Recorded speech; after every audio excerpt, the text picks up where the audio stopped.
तो अब सभी लेकर आ चुका हूँ मैं आपके आज के साइंस के सीबीएसई बोर्ड एग्ज़ाम का सेट नंबर 31/6/3 यानी set number 3 of sixth set आपका मैं लेके आया हूँ। उसके solutions with detail explanation answer की मैं इस वीडियो में आपको प्रोवाइड करने वाला हूँ। एंड आगे आने वाले आपके सभी सब्जेक्ट्स यानी बचे हुए मैथ्स, हिंदी, सोशल साइंस सभी की answer keys, discussion, review, analysis इसी चैनल पे आपको मिलेगा। इंक्लूडिंग साइंस के और भी जितने बचे सेट्स हैं वो भी मैं धीरे धीरे करके चैनल पे डालता रहूँगा।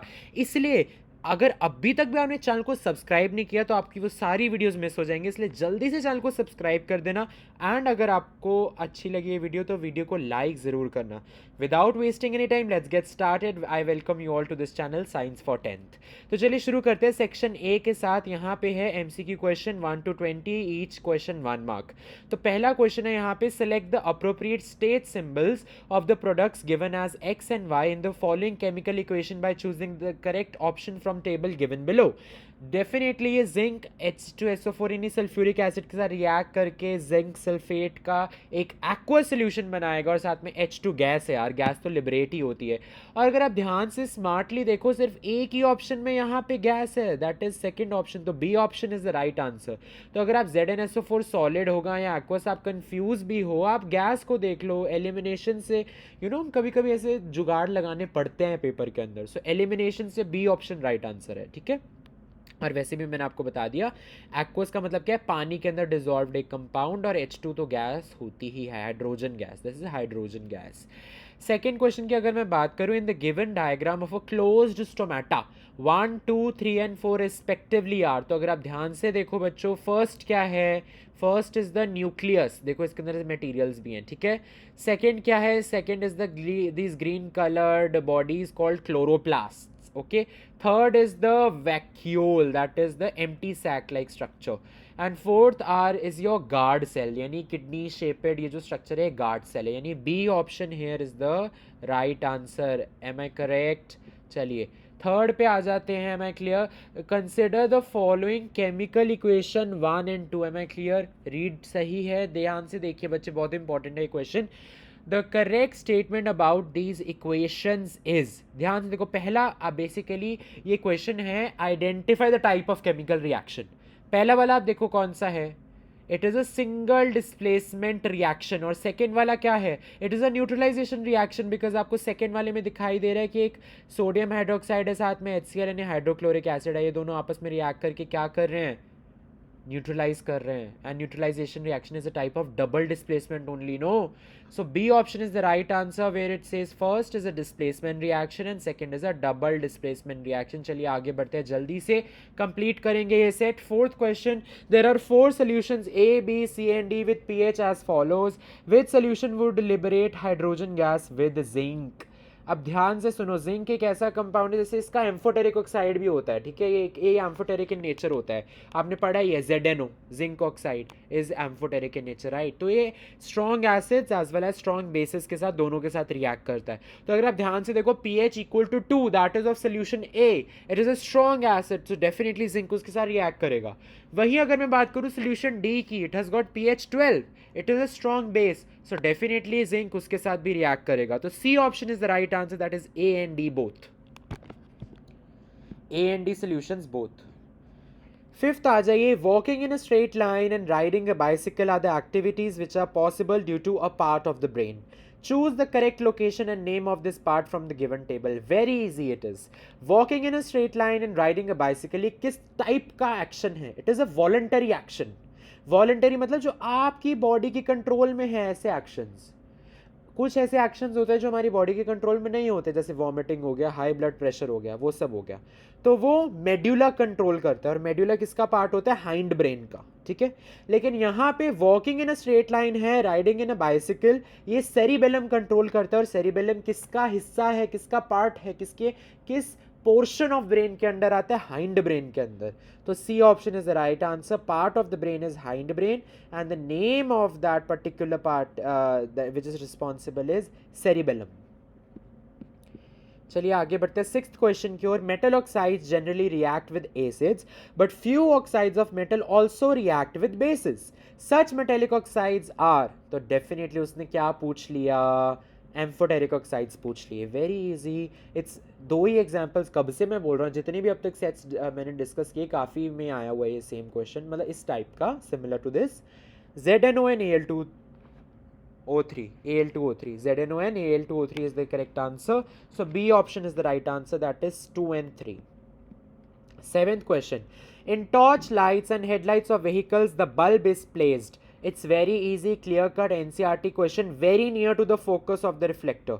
ठीक है, फोकस के पास होगा तभी तो एकदम डायरेक्ट पैरेलल स्ट्रॉन्ग बीम आएगी ना, ये तो आपने रे डायग्राम से भी पढ़ा है, रे डायग्राम्स में, राइट।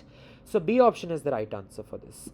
आप ये पोल फोकस वगैरह में ये नहीं चलेगा, हमें एकदम strong parallel reflected rays beam of light चाहिए, तो B option is the right answer. 8th question पे आ गए हैं अब हम।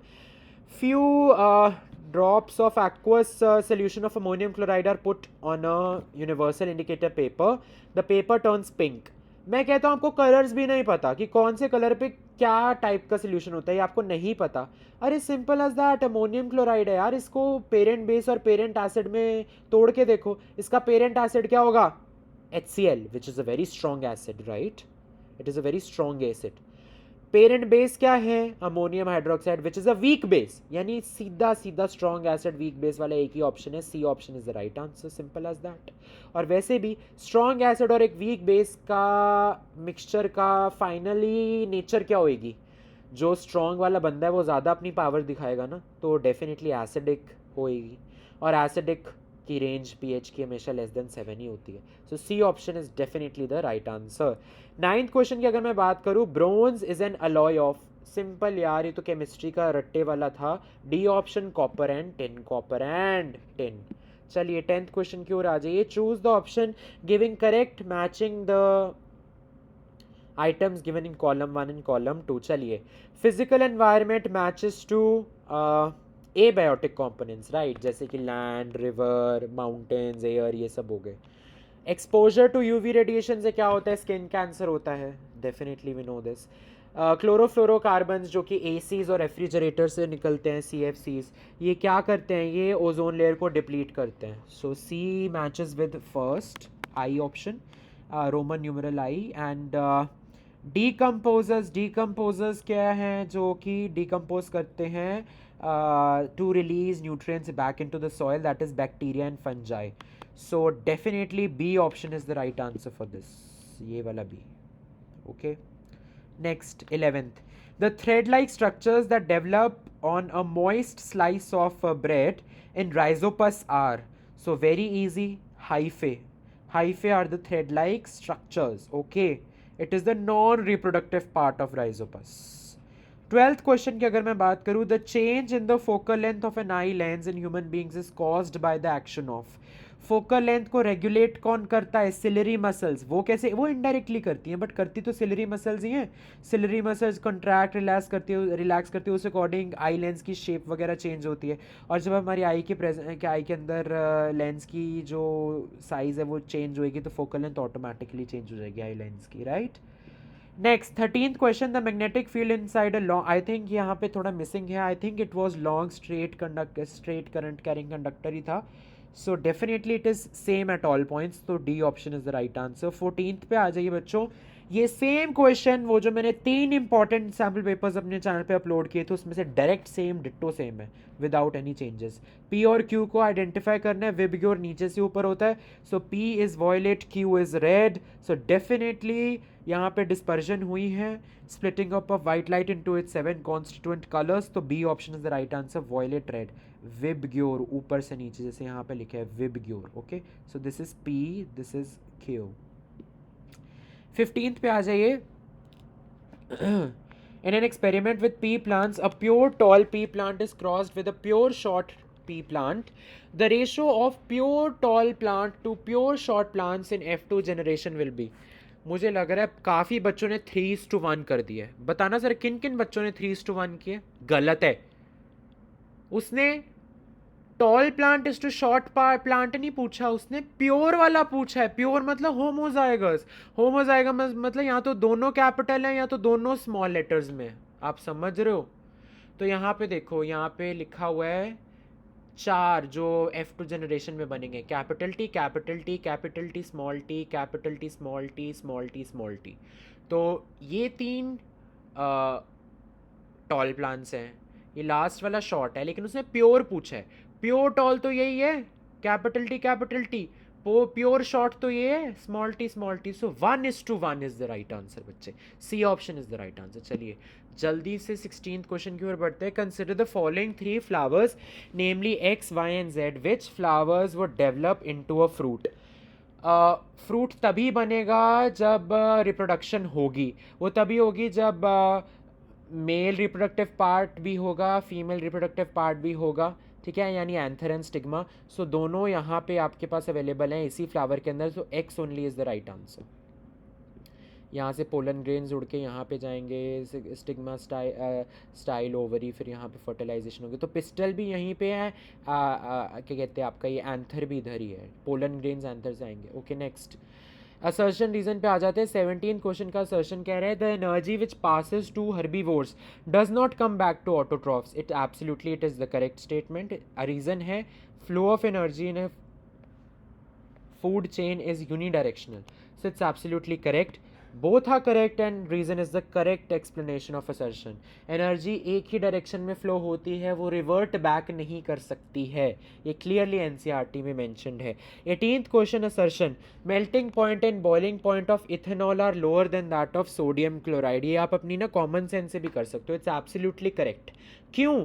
Because ethanol is a covalent compound, covalent compound में लो फोर्सेज ऑफ अट्रैक्शन होते हैं। लेकिन अगर मैं NaCl यानी सोडियम क्लोराइड यानी NaCl की बात करूं, it is an ionic compound.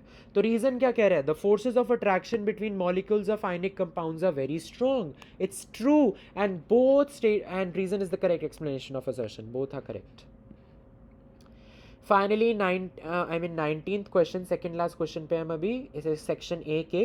Testes in human males are located outside the abdominal cavity in scrotum, it's correct. Reason है scrotum provides a lower temperature than the normal body temperature for sperm formation. Yes, minus में temperature चाहिए होता है। So it's absolutely both the statements are true and reason is the correct explanation of assertion. Finally, the last question is assertion. It is advised that while diluting an acid, one should add water to acid and not acid to water, keeping the solution continuously stirred. It's wrong. This statement is wrong. आपको acid को पानी में डालना चाहिए, ना कि पानी को acid में, क्योंकि जब आप acid को पानी में डालते हो पानी ज़्यादा रहता है, acid का कुछ बूंदे डालोगे इतना फ़र्क नहीं पड़ेगा जितना ज़्यादा सारे acid में कुछ बूंदे पानी डालोगे तो भयंकर सा हो जाएगा, ठीक है। सो assertion is false, लेकिन reason as a statement is true कि process of dissolving an acid into water is highly exothermic, ठीक है। So assertion is wrong but reason is true. Basically reason as a individual statement is true. Okay, so we complete the section है। आगे भी फटाफट से मैं answer keys डाल रहा हूँ सभी सब्जेक्ट्स की, मतलब सभी सेट्स की। एंड जो भी बच्चों आपको क्या कहते हैं चाहिए, कौन सा सेट चाहिए, कौन सा सेट का पर्टिकुलर सेक्शन और चाहिए इस चैनल पे, तो फटाफट से कमेंट डाउन बिलो ताकि मुझे पता लग जाए, उस according I will make videos. Thank you so much for watching dear students. अभी तक भी सब्सक्राइब नहीं किया तो कर लेना, वरना वीडियोज़ मिस हो जाएंगी। Okay bye.